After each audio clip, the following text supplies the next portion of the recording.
Magandang araw po. Narito na po ang magiging lagay ng panahon ngayong araw ng Biyernes, December 13, 2024.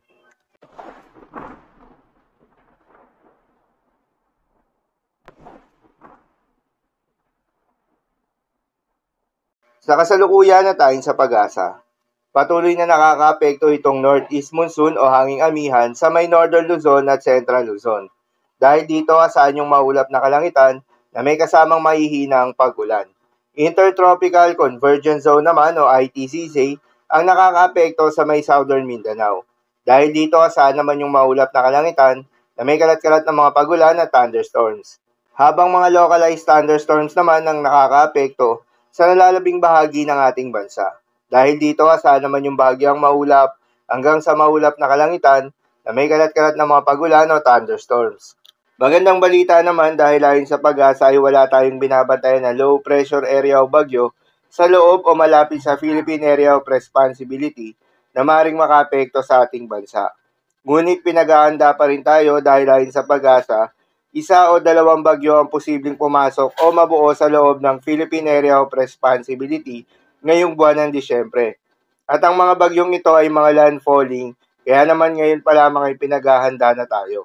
Para naman sa ating long-range forecast at ipinapakita ng forecast model na ating ginagamit, may namamataan na pamumuo ng sama ng panahon sa susunod na linggo. Posibleng mabuo sa may silangan ng Visayas o Mindanao area at posibleng tumbukin ng Southern Luzon. Base na rin yan sa pinaka-latest Tropical Cyclone Threat Potential Forecast na inilabas ng pag-asa. Ayon sa pag-asa ay may mababa hanggang sa katamtaman na may mabuong isang bagyo sa susunod na linggo dahil dito nakataas ang Tropical Cyclone Threat Potential para sa linggong ito. Dahil nga sa epekto nitong Intertropical Convergence Zone, asahan ngayong araw ng Biyernes sa Basilan, Sulu at Tawi-Tawi ang maulap na kalangitan na may kalat-kalat na mga pag-ulan at thunderstorms. Posible ang mga pagbaha o pagguho ng lupa dahil sa katamtaman hanggang sa kung minsan ay malakas na pag-ulan. Habang sa Bicol Region at Quezon ay asahan naman yung maulap na kalangitan na may kalat-kalat na mga pag-ulan at thunderstorms. Dulot naman yan ng easterlies. Posible rin ang mga pagbaha o pagguho ng lupa dahil sa katamtaman hanggang sa kung minsan ay malakas na pag-ulan.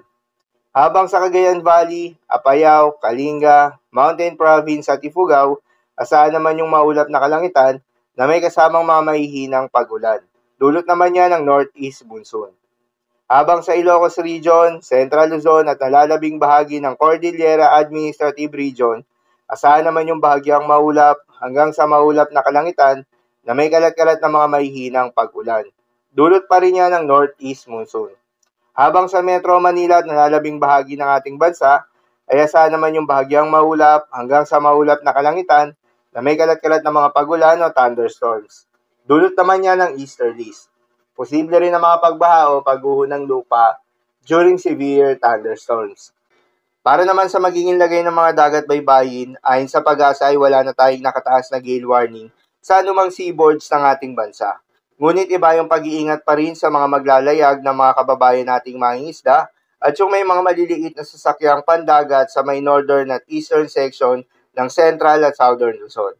Dahil inaasahan pa rin yung katamtaman hanggang sa maalon na karagatan. Habang sa nalalabing seaboards ng ating bansa ay asahan naman yung banayad hanggang sa katamtaman ng mga pag-alon. So yun lamang po para sa lagay ng panahon ngayong araw ng Biyernes. Keep safe everyone.